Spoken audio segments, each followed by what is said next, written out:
اسی طرح اگر رزق کی تنگی ہے تو یا رزاق.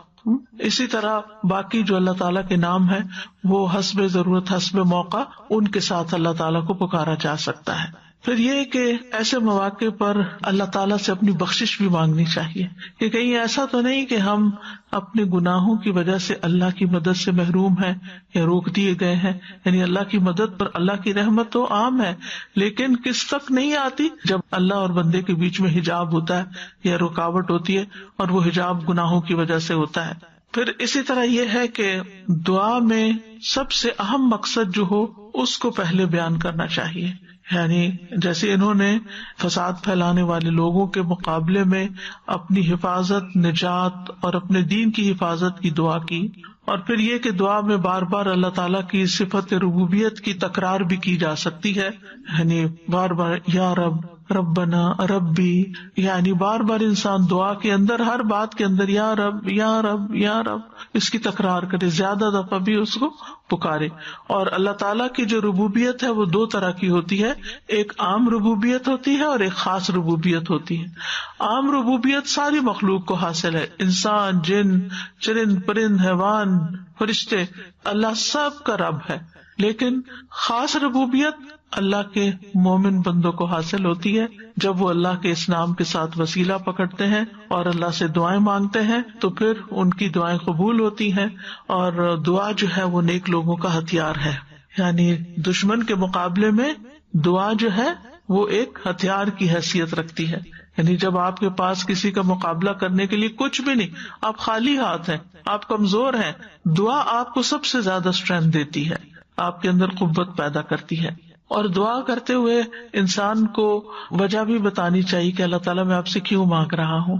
جیسے انہوں نے کہا نا کہ انک انت العزیز الحکیم، ہم تیری طرف اس لیے آئے ہیں کہ تو غالب ہے، تو حکمت والا، تو سب کچھ کر سکتا ہے. حکیم کا ایک معنی حاکم بھی کیا گیا، یعنی حکم تیرا ہی چلتا ہے، اس لیے ہم تیری طرف رجوع کرتے ہیں، تجھ پر بھروسہ کرتے ہیں، کیونکہ ہمارا یہ یقین ہے کہ تو کر سکتا ہے. اسی طرح آپ دیکھیے کہ پیغمبروں کی دعاؤں سے ہمیں یہ پتہ چلتا ہے کہ جب وہ دعا مانگتے تھے تو وہ جزیات کے ساتھ بھی دعا مانگتے تھے. یعنی وہ کس طرح کہ جو ان پر اللہ کی نعمتیں ہوتی تھی ان کا ذکر کر کے. مثلاً یوسف علیہ السلام نے دعا مانگی، ربی قد آتیتنی من الملک وعلمتنی من تأویل الاحادیث فاطر السماوات والارض انت ولی فی الدنیا والآخرہ توفنی مسلما والحقنی بالصالحین. اب اس میں آپ دیکھیں دو چیزیں ہیں. سب سے پہلے انہوں نے کہا کہ اللہ تو نے مجھے ملک دیا، یعنی بادشاہت دی، دنیا کی نعمت کا ذکر کیا، بول کے منہ سے کہا. اور پھر وعلمتنی من تأویل الاحادیث، باتوں کی تعویل اور حکمت سکھائی مجھے، خوابوں کی تعبیر کا علم عطا کیا. یعنی علم بھی دیا، بادشاہت بھی دی. یہ دو بڑی نعمتیں تھیں، ان کا ذکر کیا. اور پھر اللہ تعالیٰ کی صفات کے ساتھ اس کو پکارا، فاطر السماوات والارض انت ولی، فاطر اور ولی، انت ولی فی الدنیا والآخرہ. آخر میں اپنی حاجت پیش کر دی، توفنی مسلما والحقنی بالصالحین. دو نعمتوں کا ذکر کیا، دو چیزیں مانگی.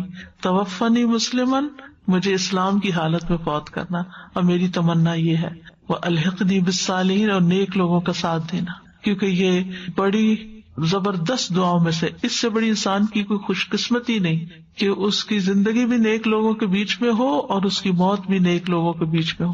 اسی لیے ہم دعا مانگتے ہیں، وَتَوَفَّنَا مَعَ الْأَبْرَارِ، کہ اللہ ہمیں نیک لوگوں کے ساتھ فوت کرنا. انسان جب آخری وقت میں نیک لوگوں کے ہاتھوں میں ہوتا ہے، اس کو کلمہ پڑھوائیں گے، وہ اللہ کا ذکر کریں گے، وہ فضول فالتو باتیں نہیں کریں گے، اور اس طرح اس شخص کا خاتمہ خیر کے ساتھ ہوگا. تو بہرحال کہنے کا مطلب یہ ہے کہ کبھی کبھی جب دعا مانگنی ہو نا تو کہا کر، اللہ تو نے پانی پلایا، تو نے مجھے یہ چیز عطا کی، تو نے مجھے یہ علم دیا، مجھے سیکھنے کا موقع دیا، مجھے سکھانے کا موقع دیا، یا رب تو مجھے یہ نعمت بھی عطا کر دے. اور سب سے بڑی نعمت کے حسن خاتمہ. زندگی جیسے بھی گزرے، آخری وقت اچھا ہونا ہی خوش قسمتی کی علامت ہے کہ خاتمہ بالخیر ہو. تو یعنی یہ ہماری دعاؤں میں سے خاص دعا ہونی چاہیے تو دعا میں علت کو بیان کرنا، نعمتوں کا ذکر کرنا اور ان نعمتوں پر شکر ادا کرنا اور پھر اس کے بعد اللہ سے مانگنا، یہ اللہ تعالیٰ کو پسند ہے. اور پھر جو اللہ پہ توکل کرتا ہے اللہ اسے کافی ہو جاتا ہے. قرآن مجید میں آتا ہے وَمَن يَتَوَكَّلْ عَلَى اللَّهِ فَهُوَ حَسْبُهُ، جو اللہ پہ بھروسہ کرتا ہے اللہ اس کے لیے کافی ہو جاتا ہے. اور دعا مانگنے والے کو اللہ تعالیٰ کے نام بھی آنے چاہیے، اللہ تعالیٰ کی صفات کا پتہ ہونا چاہیے. اس لیے اگر ہم چاہتے ہیں ہماری دعائیں قبول ہو تو ہم اللہ تعالیٰ کے اسماء و صفات کا علم حاصل کریں، کیونکہ وہ اشرف العلوم میں سے ہے، یعنی اس علم میں سے جو سب سے بہترین اور سب سے اعلیٰ علم ہے. کیونکہ جس نے اللہ کو پہچان لیا پھر اس کی عبادت کے اندر اس کا دل لگے گا اور محبت سے عبادت کرے گا، شوق سے دعا مانگے گا، پھر وہ اللہ تعالیٰ کے بارے میں بدگمانی نہیں کرے گا، اس کی دنیا اور آخرت دونوں اچھی ہو جائے گی. تو انہوں نے کہا اللہ ہی پر ہم نے توکل کیا، اے ہمارے رب تو ہمیں ان ظالم لوگوں کے لیے فتنہ نہ بنا اور تو ہمیں اپنی رحمت کے ساتھ کافر قوم سے نجات دے. یہ دعائیں موسیٰ علیہ السلام اور ان کی قوم کے نوجوانوں کی ہیں جو موسیٰ علیہ السلام پر ایمان لائے تھے. اللہ تعالیٰ نے موسیٰ علیہ السلام کو واضح نشانیاں دے کر فرعون اور اس کی قوم کی طرف بھیجا تھا جو بنی اسرائیل پر بہت ظلم و ستم کر رہے تھے. لیکن موسیٰ علیہ السلام کے واضح معجزات، چمکتا ہاتھ، عصا کا اژدہا بن جانا اور دیگر معجزات دیکھ کر بھی اور پھر خاص طور پر جادوگروں کی شکست کھانے کے باوجود وہ ایمان نہیں لائے، یعنی فرعون اور اس کے سردار جو تھے، سوائے اس کی قوم کے چند نوجوان لوگوں کے. اور دوسری طرف فرعون کا ظلم اور بڑھ گیا، بجائے اس کے کہ وہ معجزے دیکھ کر ایمان لے آتا اور زیادہ ظالم بن گیا. تو بنی اسرائیل نے موسیٰ علیہ السلام سے شکوہ کیا کہ آپ کے آنے سے پہلے بھی ہمیں اذیتیں دی گئیں، ہم سمجھتے تھے کہ آپ آئے ہیں اب ہماری نجات ہوگی، اب پھر ہمارے اوپر فتنہ آ گیا ہے، مصیبت آ گئی ہے. تو موسیٰ علیہ السلام نے ان کو صبر اور توکل کی تلقین کی کہ اگر تم واقعی مسلمان ہو اور تمہارا یہ دعویٰ ہے کہ تم اللہ پہ ایمان رکھتے ہو تو پھر اسی پہ بھروسہ کرو، وہ ضرور تمہیں نجات عطا کرے گا. تو موسیٰ علیہ السلام کی قوم کے نوجوانوں نے موسیٰ علیہ السلام کی نصیحت کو نہ صرف یہ کہ قبول کیا بلکہ اس کے مطابق دعا بھی مانگی، زبان سے بھی اقرار کیا کہ ہم صرف اللہ ہی پر توکل کرتے ہیں، اور اے اللہ ہمیں ظالم لوگوں کے لیے فتنہ نہ بنانا کہ وہ ہم پہ غالب آ جائیں اور وہ یہ سمجھنے لگے کہ وہی حق پر ہیں. کیونکہ ظالم دشمن جب غالب آتا ہے تو وہ اپنے آپ کو جسٹیفائی کر لیتا، اپنی کامیابی کو وجہ سمجھتا ہے اپنے حق پر ہونے کی، ٹھیک ہے، کہ میں ہی حق پر ہوں. تو انہوں نے کہا کہ یا رب ہمیں ان کے ہاتھوں عذاب نہ دے اور اس کافر قوم سے نجات دے. تو یہاں بھی آپ دیکھیں کتنا زمانی فاصلہ ہے ابراہیم علیہ السلام اور موسیٰ علیہ السلام کے بیچ میں، لیکن کتنی سملیرٹی ہے دونوں پیغمبروں کی تعلیم میں اور ان کے ماننے والوں کی دعاؤں میں. تو پیغمبر جو ہیں وہ اپنی قوم کو ہمیشہ توکل کا درس دیتے ہیں، اور یہ ایک حقیقت ہے. اگر آپ مسلمان بن کے جینا چاہتے ہیں نا تو یہ پاسبل ہی نہیں کہ اللہ تعالیٰ کی مدد کے بغیر کر سکے، کیونکہ دنیا میں بہت مشکلات ہیں، گھر کے اندر بھی ہیں، باہر بھی ہیں، مخالفتیں بھی ہیں، بہت کچھ ہے. تو جب آپ کا اللہ تعالیٰ کے ساتھ ایک مضبوط رابطہ ہو جاتا ہے تو پھر آپ بے خوف ہوتے ہیں، پھر آپ امن میں آ جاتے ہیں، پھر آپ پرسکون ہو جاتے ہیں کہ کوئی ہے جو میرے معاملات کو دیکھ لے گا. امام ابن قیم کہتے ہیں کہ اللہ پر توکل کرنے کی دو قسمیں ہیں.